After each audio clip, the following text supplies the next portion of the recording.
Bapak Ibu Saudara yang dikasihi Tuhan. Ya, selamat siang bagi kita semua. Ya, bersyukur cuaca yang terik ya membuat kita juga agak gelisah ya. Ya, dengan situasi cuaca yang begitu hari ini, akhir-akhir ini nggak bersahabat. Ya, nggak bersahabat saya katakan. Ya, kalau kemarin sejak November tahun 2019 bagi saya cuaca ini gak bersahabat. November 2019 Tuhan mengizinkan banjir di sini di Kuala, gereja banjir. Jadi harus sibuk untuk membersihkannya. Ya, 2 bulan kemudian ada banjir besar di Kuala, tapi di sini tidak sampai. Saya ingat ketika kita Natal tanggal 1 kayaknya itu ya, Desember di Mojosari, di rumah Bapak Dika, itu banjir besar kali. Kita tidak bisa melewati jalan di Slampe, tapi harus mutar dari Bukit pulang ke Kuala. Saya sudah begini, saya telepon ibu kepala dusun di sini. Ya Bu, memang banjir tapi nggak belum sampai di rumah, itu yang dia katakan. Jadi puji Tuhan waktu itu memang tidak Tuhan izinkan untuk membersihkan untuk kedua kalinya. Tapi di Mei atau April waktu itu ya, tahun 2020, oh ini banjir yang lebih besar, sehingga gereja sampai 1,5 meter di sini penuh, dan semua banyak yang hancur, yang rusak, alat-alat banyak yang rusak. Itulah banjir yang sangat besar. Jadi banyak rumah-rumah juga yang roboh. Ya, Tuhan izinkan terjadi. Tapi itu mendatangkan kebaikan. Mimbar menjadi baru, keyboard menjadi baru. Ya, itu mendatangkan kebaikan. Situasi yang sulit bisa mendatangkan yang baik. Bapak Ibu saudara-saudari yang dikasihi oleh Tuhan, situasi yang berat itu akan mendatangkan kebaikan. Kenapa? Saya mengingat awal-awal saya bertobat, awal-awal saya mengenal Tuhan, itu merupakan situasi yang berat bagi saya dalam mengikut Tuhan. Saya sudah percaya Tuhan Yesus, saya tahu mana yang benar, saya tahu yang mana yang salah. Ibu saya waktu itu adalah penyembah berhala. Dia belum beragama, percaya kepada roh-roh yang sudah mati, percaya kepada kegelapan, dukun-dukun, segala obat itu akan ada di rumah. Itu merupakan tantangan bagi saya. Ketika saya memulai mengenal Tuhan, menyerahkan hidup saya kepada Tuhan, menjadi anak Tuhan, belum menjadi hamba Tuhan, itu menjadi kesulitan bagi saya. Untuk pergi ke gereja pun bagi saya sulit. Saya harus mengerjakan semua pekerjaan di rumah, baru saya bisa pergi. Itu pun kalau salah sedikit saya habis dibuat ibu saya. Dan membangkit semua apa yang sudah dilakukannya bagi saya. Bagi saya sangat sulit. Tapi ada janji Tuhan. Percayalah kepada Tuhan Yesus, maka kamu akan selamat, dan engkau dan seisi rumahmu. Itu janji Tuhan. Janji yang manis takkan dilupakan. Janji Tuhan pasti akan digenapi. Tuhan berjanji Dia tidak akan membiarkan orang-orang yang akan ditekan, tapi Tuhan tidak akan memberikan kebebasan bagi orang itu.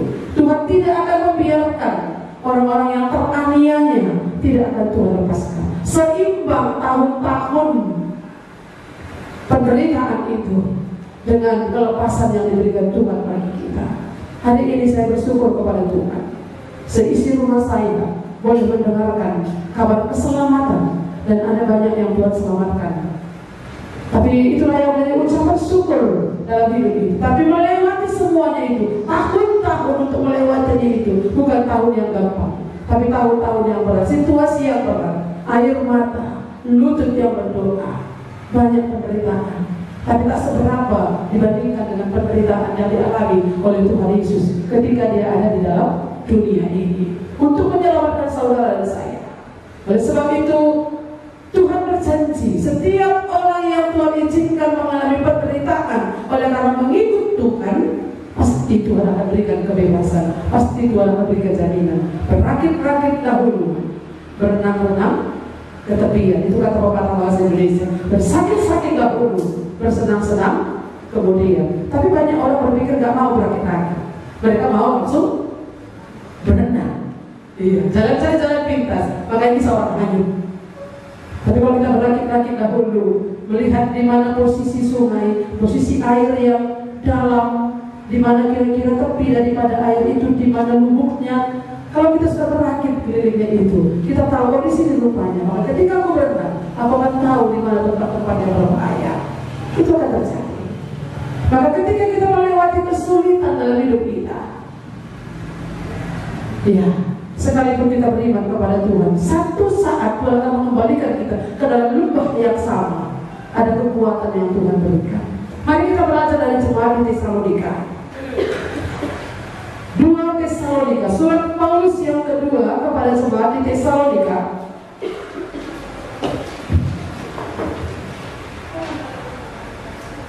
Ya, kita akan membacanya dari ayat 1. 2 Tesalonika pasal 1 ayat 1 sampai dengan ke-12. Saya tema hari ini janji Tuhan bagi yang teraniaya. Teraniaya ini terlalu miris ya, terlalu sadis. Teraniaya, tapi teraniaya kalilah bagi mereka yang menderita saja. Ya. Mari kita lihat. Salam. Ya. Salam. Ada salam ya. Salam itu kata pengantar daripada sebuah surat pendahuluan. Dulu mungkin Bapak Ibu, saudara-saudara sekarang jarang tulis surat ya. Di zaman saya masih tulis surat. Orang jatuh cinta tulis surat. Surat kepada orang-orang tertentu itu pakai surat. Gak ada handphone zaman itu. Ada surat. Ada juga surat yang sampaikan kepada keluarga, mencuah-cuah kan gitu ya.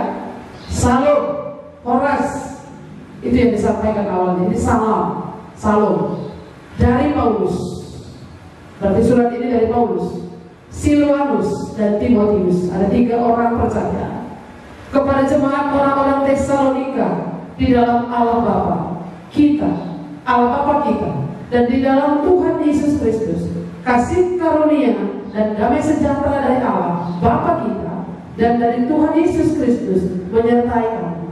Salam ini yang disampaikan kepada orang-orang di Tesalonika, jemaat di Tesalonika, adalah merupakan salam yang hangat yang disampaikan kepada mereka. Paulus mengatakan dalam suratnya kepada jemaat di Tesalonika bahwa orang-orang percaya di Tesalonika itu adalah merupakan satu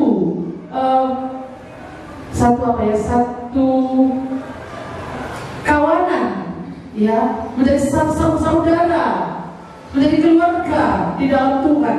Kenapa Paulus mengatakan demikian? Dikatakan di sana adalah kepada jemaat orang-orang Tesalonika di dalam Allah Bapa kita, Bapa Paulus, Silwanus dan Timotius, dan juga Bapa orang-orang percaya di Tesalonika. Jadi memiliki Bapa yang satu. Karena enggak kalau punya Bapa satu. Ya, kita satu Bapa, Bapa di dalam surga. Kita saudara. Mengapa kita jadi dekat? Karena saudara di dalam Bapa, satu Bapa. Mengapa saya bisa mengasihi saudara? Satu Bapa kita. Mengapa kita dengan orang-orang percaya itu saudara dekat? Satu Bapa kita. Orang yang tidak kita kenal, orang yang tidak memiliki hubungan darah dengan kita, tapi kita bisa merasa dekat dengan dia karena satu Bapa kita. Ya. Saya beberapa waktu yang lalu, mungkin ada sekitar ya udah lama lah, waktu almarhum Bapak Cira meninggal, beberapa minggu kemudian saya ditelepon oleh seseorang. Dia bilang, tanya saya, Bu, Bang Anto meninggal ya? Iya, saya katakan orang yang jauh tapi pernah punya persekutuan bersama dengan kita, menjadi satu keluarga di dalam Tuhan. Saya tidak mengenal orang-orang tertentu, orang Jawa, saya tidak punya hubungan dengan mereka, tapi saya bisa tinggal di rumah mereka. Saya bisa diberi tempat tinggal, saya bisa diberi transport, saya bisa diberi layani makan minum saya, tinggal berhari-hari di rumah mereka, saudara di dalam Tuhan. Paulus mengakui bahwa orang-orang percaya di Tesalonika itu saudara. Makanya ada salam yang hangat, begitu ya. Ada alangkah baiknya kalau kita memiliki salam yang hangat. Sekalipun salam seperti ini, tapi nggak hangat. Dan sekalipun berjauhan, kita bisa punya salam yang hangat dengan orang tertentu, dekat. Ya. Saya punya anak-anak rohani, sekalipun tidak bersama-sama dengan kita, bertanya dengan saya, ibu sehat? Hangat rasanya. Sekalipun dekat dengan kita misalnya, dalam kita di pojok kan gitu kira-kira ya.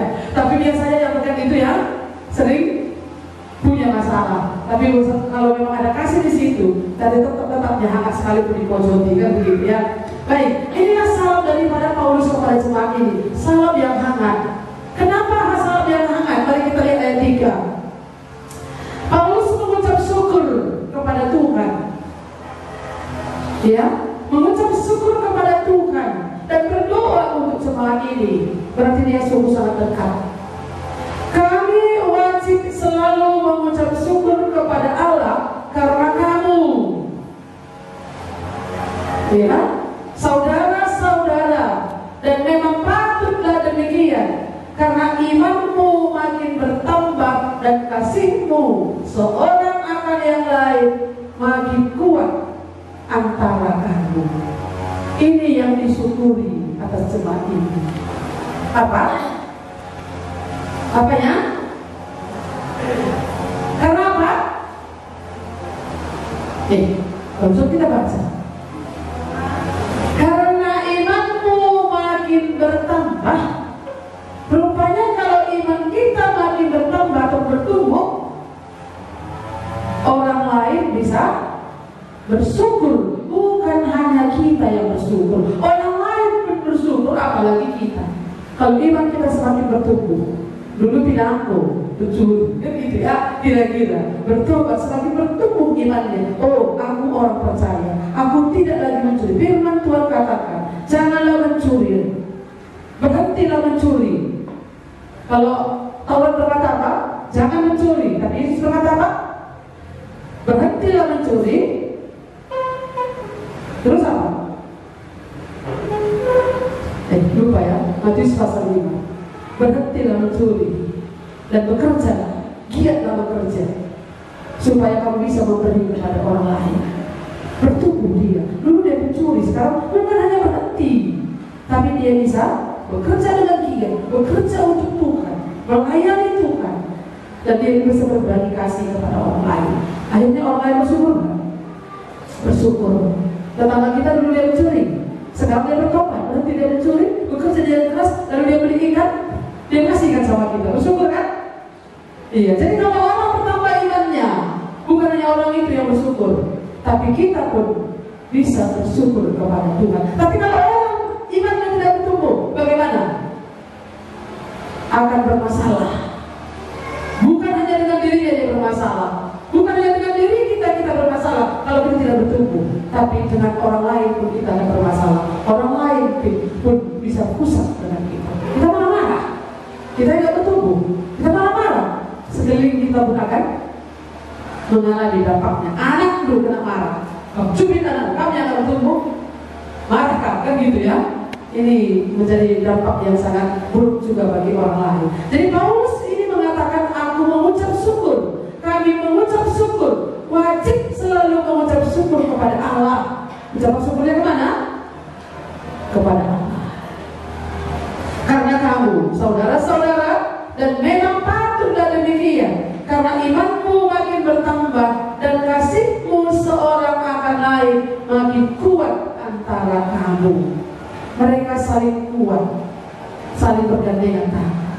Terus sedikit lagi ya. Sehingga dalam jemaat-jemaat Allah kami sendiri bermegah tentang kamu karena ketabahanmu dan imanmu dalam segala penganiayaan dan penindasan yang kamu derita. Bukan aman jemaat ini, tapi mereka menderita oleh karena iman mereka. Mereka ditekan oleh orang-orang yang tidak mengenal Tuhan. Iman mereka ditekan. Saya dulu tekan iman saya. Enggak usah kau ke gereja. Orang yang pergi ke gereja itu orang kaya semuanya. Orang yang tidak kurang apapun lagi. Itu kata ibu saya. Untuk apa kau ke gereja? Itu orang yang gak punya kerjaan lagi itu.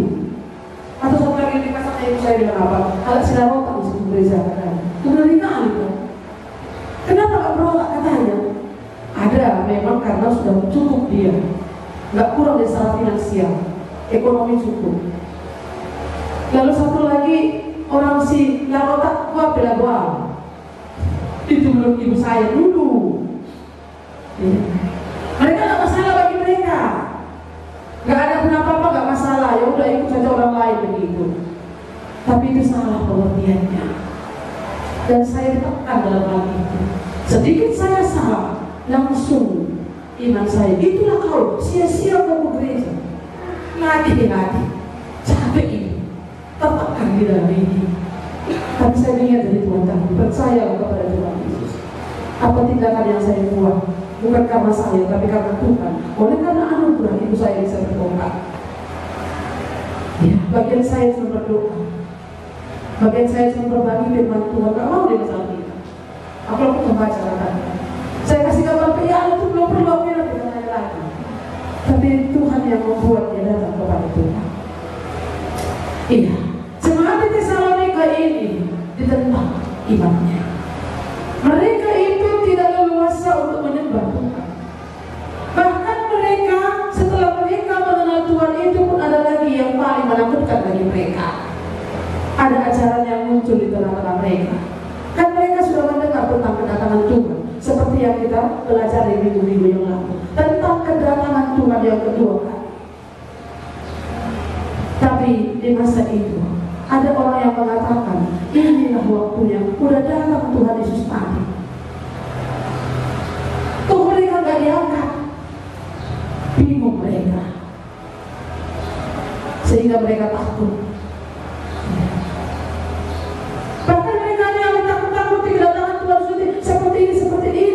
Sudah datang ini kedatangan Tuhan Yesus tadi. Seperti hari ini juga orang berkata, dan kiamat naik katanya ya. Ya, kata orang kan gitu ya, inilah kiamat itu. Inilah sudah datang Tuhan tadi. Belum datang. Mereka alami, membuat mereka salah mengerti tentang pengertian firman Tuhan. Ya, hari-hari ini juga banyak orang takut dengan COVID-19, banyak orang yang takut. Ada orang juga yang mengatakan bahwa ini apa ini? Inilah akhir zaman, inilah antikristus sudah datang.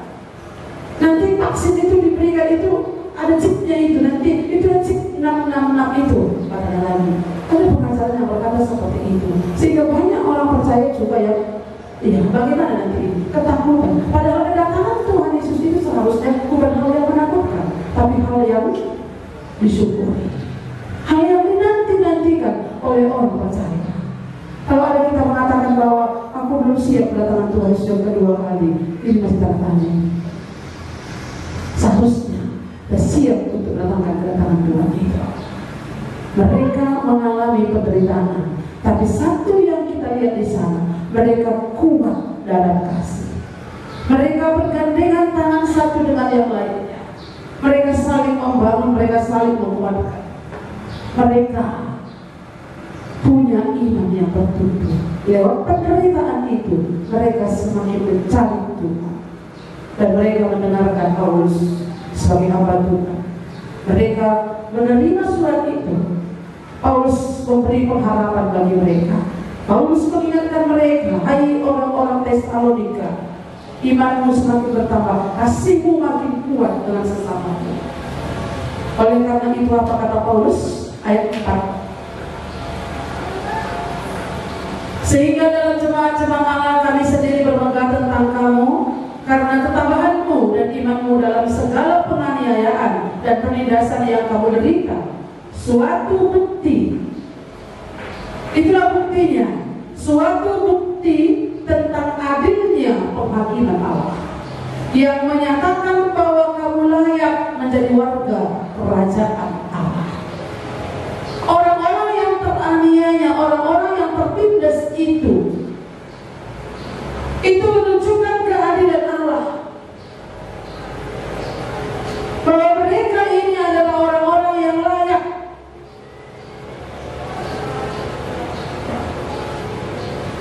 menjadi warga kerajaan Allah. Kenapa dikatakan layak menjadi warga kerajaan Allah? Karena kamu dipanggil bukan hanya untuk percaya, tetapi untuk menderita. Iman bertumbuh oleh karena penganiayaan, penderitaan. Orang bertumbuh oleh karena penderitaan. Karena orang, kalau ada penderitaan, orang nggak bertumbuh imannya. Ini masih tanya imannya itu. Orang menderita banyak kesulitan itu, tapi mereka kecewa, mereka mundur dari Tuhan. Itu bukan iman yang benar. Nanti kalau datang aku sama Tuhan, semakin giat aku, semakin banyak percobaan, semakin banyak kesulitan, gak usah taat-taatkan. Itu salah. Sekalipun saudara mengalami kesulitan untuk mengikut Tuhan, sekalipun memang mengalami tantangan dari orang-orang tertentu, mungkin keluarga, mungkin orang-orang terdekat dengan kita, mungkin masalah-masalah yang bertubi-tubi, itu seharusnya semakin bergantung dengan Tuhan. Maka dikatakan oleh siapa itu? Tuhan Yesus kepada murid-muridnya, berbahagialah orang yang lapar dan haus akan kebenaran. Berbahagialah orang yang miskin di hadapan Allah. Miskin bukan lapar ya. Berbahagialah orang yang miskin di hadapan Allah. Artinya di sana tidak ada apa-apanya di hadapan Allah. Kalau tidak ada apa-apanya itu, kita harus berseru kepada Tuhan, bergantung kepada Tuhan, berharap kepada Tuhan. Paulus memberi harapan kepada jemaat di Tesalonika itu. Kamu yang teraniaya, kamu yang tertindas, oleh karena imanmu yang begitu teguh, kasihmu yang begitu kuat antara kamu sesama kamu itu membuat kamu layak untuk mendapatkan bagian kerajaan Allah, mendapat bagian, mendapat menjadi warga kerajaan Allah. Dan situ bisa dilihat ini perhiburan yang diberikan oleh Tuhan kepada orang-orang yang percaya, kepada orang-orang yang menderita, kepada orang-orang yang teraniaya. Kalau ada orang-orang yang memberitakan Injil, mereka mati-mati, bukankah itu merupakan satu kehormatan bagi mereka?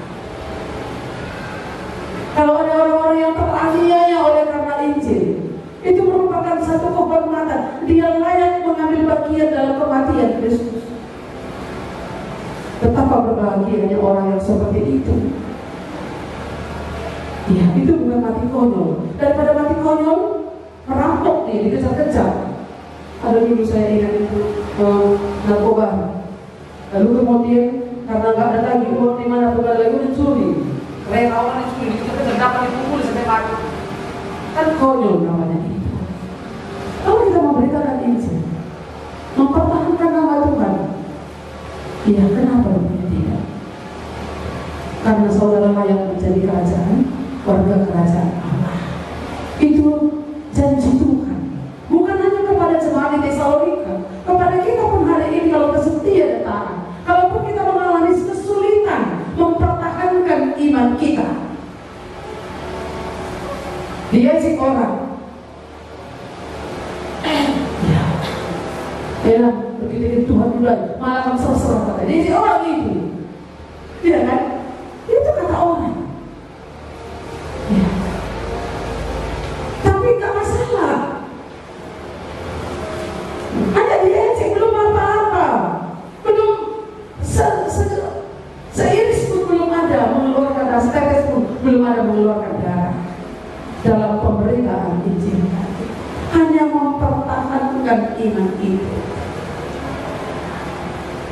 Bapak Ibu saudara-saudara dikasih Tuhan, ini bukan hanya berlaku kepada jemaat di Tesalonika, bagi saudara dan saya, bagi setiap anak-anak Tuhan, ada janji Tuhan. Bagi mereka yang tertindas itu. Bagaimana bagi mereka yang mengalami kesulitan dalam mengikut Tuhan, Tuhan menjadikan kita layak menjadi warga kerajaan Allah. Selama-lamanya kerajaan yang kekal bersama-sama dengan Dia di surga. Karena Tuhan memanggil kita bukan hanya untuk percaya, tapi juga untuk menderita. Jadi jangan takut untuk menderita ya. Jangan takut untuk tertindas. Oleh karena iman kita, sekalipun kita itu dihina, ditindas, ditekan, nggak dikasih beribadah sama keluarga, suami, istri, tidak sepakat dan sebagainya, karena saya mau menyembah Tuhan, tapi mungkin pasangan belum mengenal Tuhan, atau orang tua belum mengenal Tuhan, sehingga sulit bagi kita untuk berpihak kepada Tuhan, untuk berpegang kepada kebenaran. Karena ketika kita berpegang kepada kebenaran, keluarga besar yang apa? Pasti kita akan dikucilkan. Keluarga kami mengalami hal yang sama.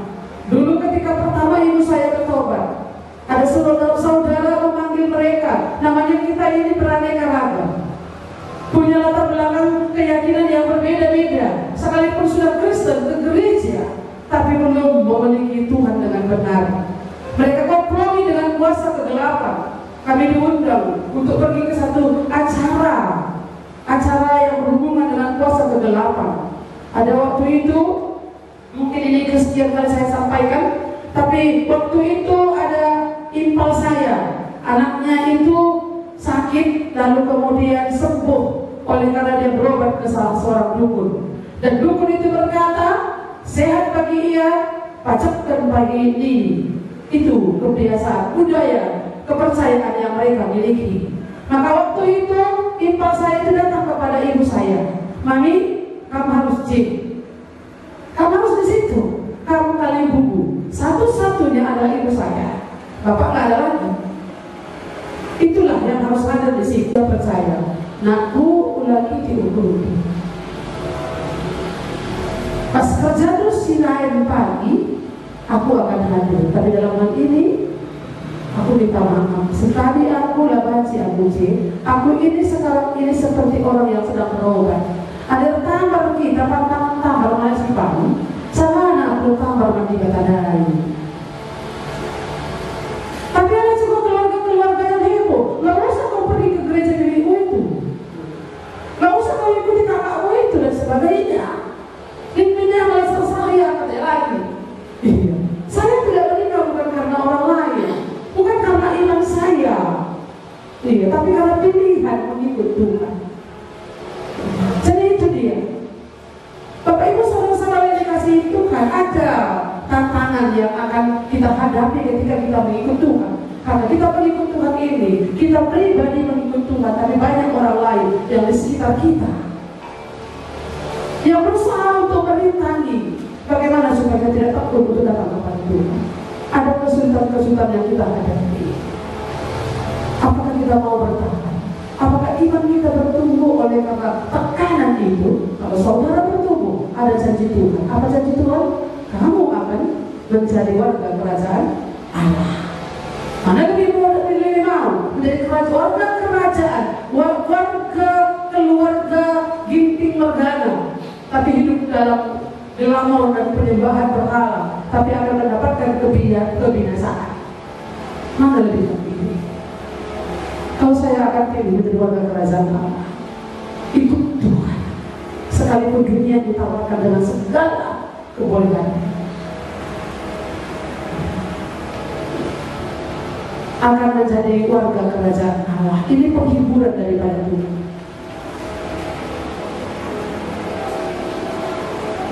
Saya teruskan, kamu yang sekarang menderita karena kerajaan itu. Jadi kalau kita menderita karena kerajaan itu, karena Tuhan, kita akan mendapatkan janji Tuhan, penghiburan dari Tuhan, bersama-sama dengan Tuhan di surga, duduk semeja dengan Tuhan, memerintah bersama-sama dengan Tuhan. Betapa indahnya. Tidak ada air mata, tidak ada perkabungan, tidak ada letih dan lesu lagi. Bersama-sama dengan Tuhan itu jauh lebih baik. Iya, itulah janji Tuhan ya. Dan untuk memberikan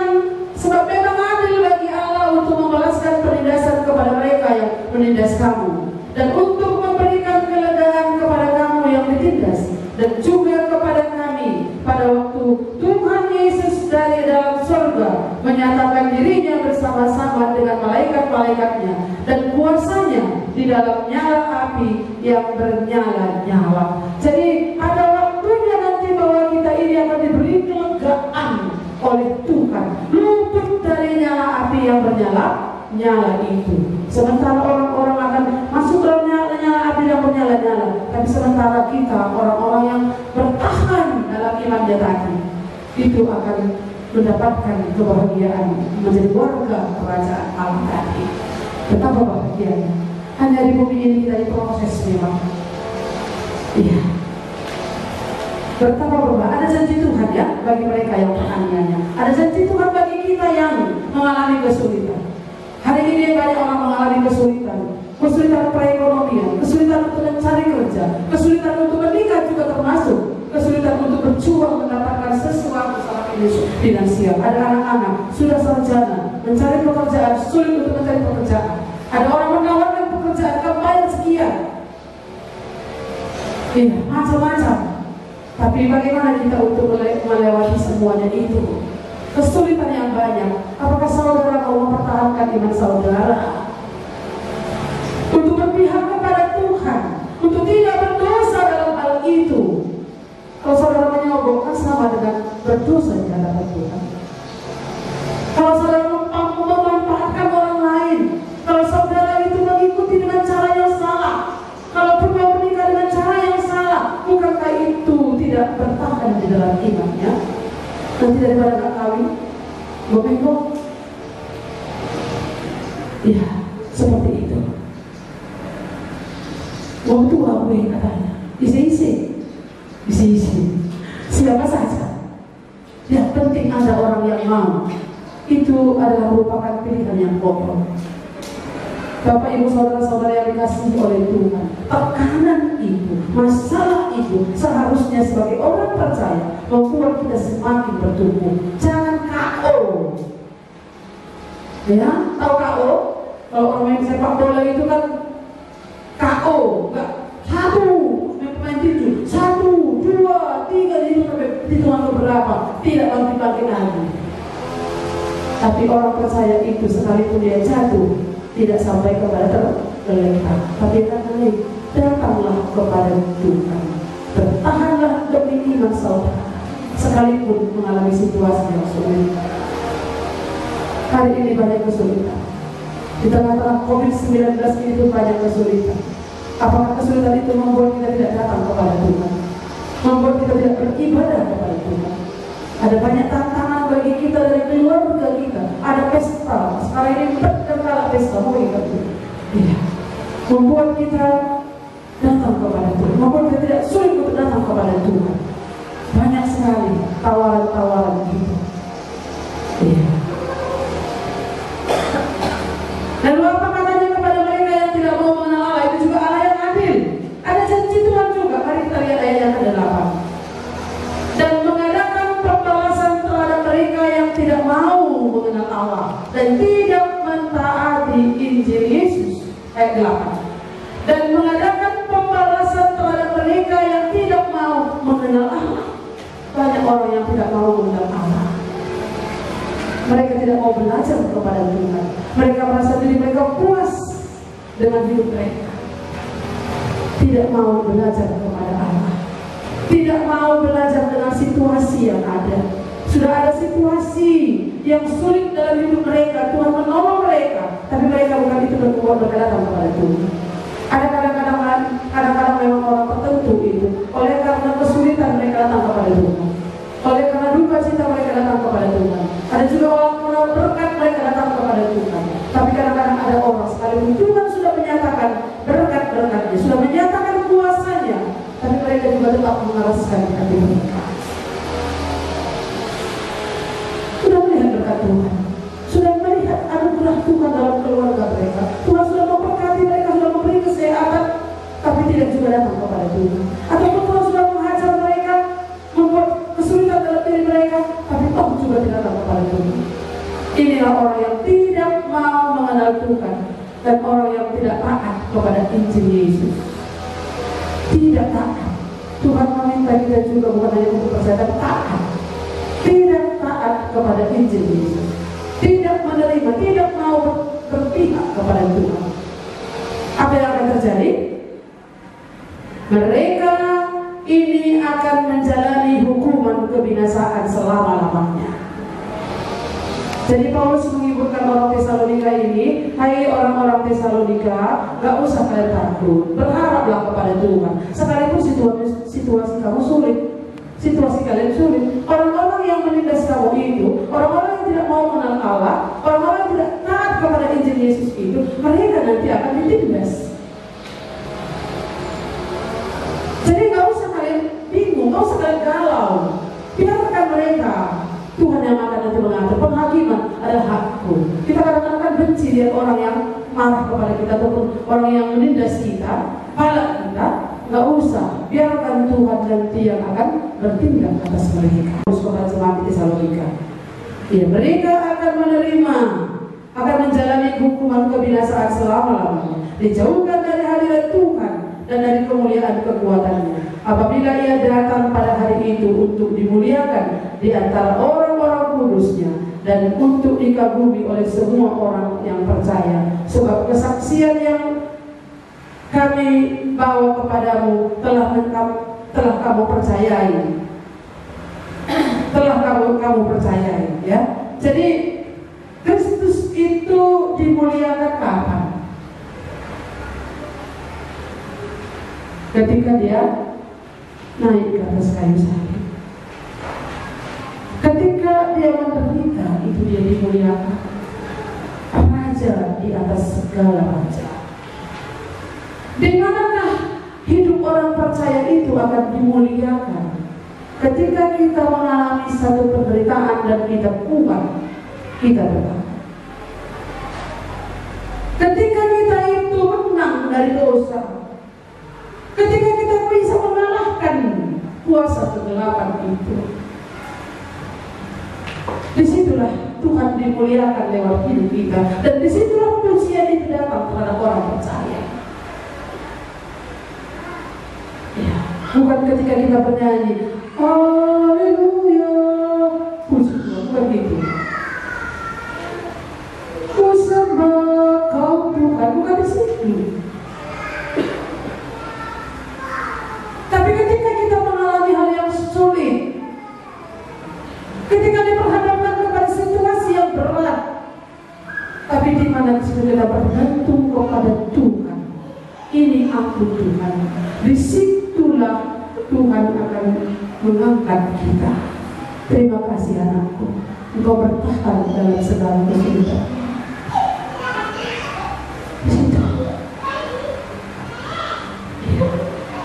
Karena itu kami senantiasa berdoa juga untuk kamu, supaya Allah kita menganggap kamu layak bagi panggilannya.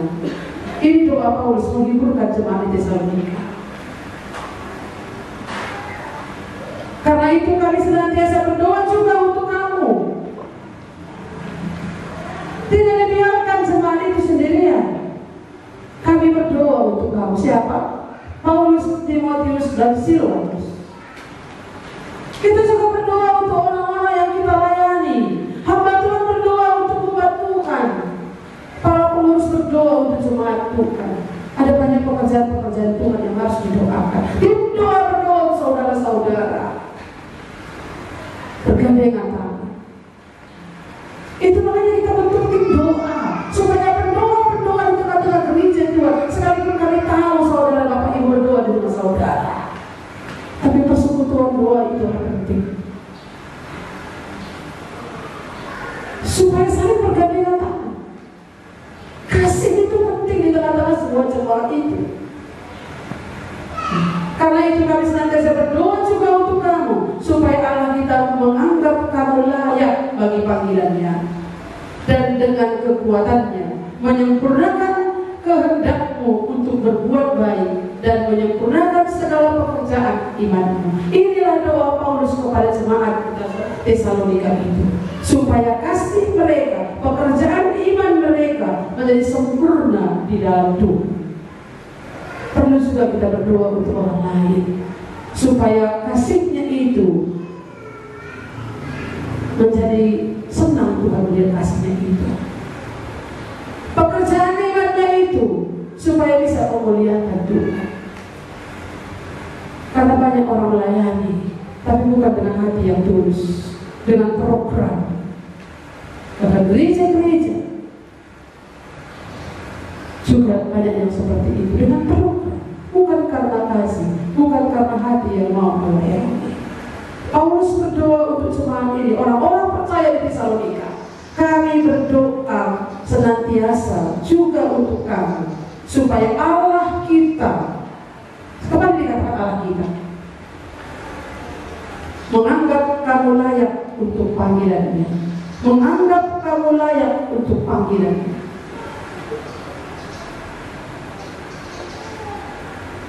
Ya, kita dipanggil oleh Tuhan untuk percaya.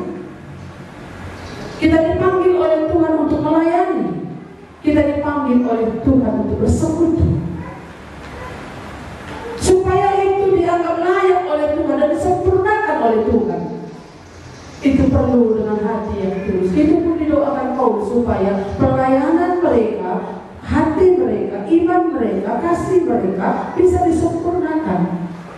Jadi rupanya orang kita juga perlu berdoa seperti itu ya. Ya, supaya apa yang dikerjakan itu menjadi sempurna, disempurnakan gitu. Sehingga apa? Ayat 12, nama Yesus Tuhan kita dimuliakan di dalam kamu dan kamu di dalam Dia, menurut kasih karunia Allah dan Tuhan Yesus Kristus. Apa yang bisa kita renungkan lewat firman Tuhan hari ini? Kita harus menyadari, sekalipun kita menderita ikut Tuhan, Tuhan akan memperhatikan kita, Tuhan memperhitungkan kita, Tuhan memberikan yang terbaik untuk kita. Itu yang pertama. Yang kedua, jangan iri melihat orang-orang yang berhasil dengan segala kemakmuran mereka, karena Tuhan layak akan membalaskan itu kepada dia. Ya, jangan iri. Yang ketiga di sini adalah kalau tidak mau taat, kalau menolak Tuhan, tidak mau mengenal Tuhan, saudara tidak percaya, cuek, tidak peduli. Yang penting sudah menjadi orang Kristen, menjadi warga gereja, tidak cukup hanya sampai di situ. Orang yang seperti itu akan mengalami apa? Penindasan. Dari siapa? Dari Allah. Masuk ke dalam perhatian yang menyala-nyala ini. Artinya kalau orang yang tidak mau bertobat. Jadi ada janji Tuhan, bukan hanya kepada orang yang taat dan percaya, tapi janji Tuhan juga kepada orang yang tidak mengenal Tuhan, tidak mau menerima Dia, tidak taat kepada Injil Yesus juga. Tuhan juga berjanji mereka akan juga masuk ke dalam kebinasaan, penindasan dan kebinasaan. Yang manakah kita pilih? Yang manakah yang akan menghidupi hidup kita? Saudara akan pulang, mau taatkah kepada Tuhan? Relakah menderita bagi Tuhan? Sekalipun ada kesulitan, oleh karena Tuhan, aku melakukan hal ini. Berjuang, menderita itu bukan hanya ketika memberitakan Injil, tapi ketika kita memberitakan itu kepada anak kita di rumah kita, menderita kita untuk tidak memberi waktu kita, memberikan waktu kita kepada mereka. Anak-anak itu harus diperjuangkan dari sejak kecil, supaya ketika dia besar, dia tidak akan menilai dari firman Tuhan. Memberi waktu kepada anak-anak, memberi waktu untuk mengajari mereka, memberi waktu mendidik mereka, membagikan firman Tuhan kepada mereka. Itulah merupakan perjuangan. Ada juga kesulitan menghadapi anak-anak ini, tapi bagaimana hikmat yang daripada Tuhan? Bukankah itu sudah merupakan kesulitan? Tapi kalau kita mendekatkan Tuhan dalam hal itu, berpegang kepada Tuhan, sekalipun sulit, Tuhan akan melihat iman kita dan layak untuk mendapatkan kerajaan Allah itu. Membuat anak-anak saudara bertobat bukan saudara, bukan bapak dan ibu, tapi anugerah Allah. Tapi bagian saudara, sudahkah saudara kerjakan? Sekeliling kita, Mungkin kita akan ditindas, mungkin kita akan ditolak, mungkin kita akan diabaikan, mungkin kita akan diejek dan sebagainya. Tapi bagian kita menyampaikan kepada mereka, menangisnya mungkin kita ketika kita menyampaikan kepada orang lain, tapi orang lain tidak mau terima. Tapi apa boleh buat? Ini bagian kita yang harus kita rasakan. Dia akan ditindas oleh kebinasaan kita. Kalau selama ini saudara tidak taat kepada Injil Yesus, saudara tidak mau mengenal Allah, cuek, asal sudah ke gereja sudah tidak cukup ya seperti itu. Tapi mari beri waktu Anda, beri diri Anda untuk sungguh-sungguh hidup, menghidupi firman Tuhan dalam kehidupan kita. Firman Tuhanlah yang menghidupi kita, sehingga hidup kita ini berguna, disempurnakan iman tadi. Mari kita berdoa.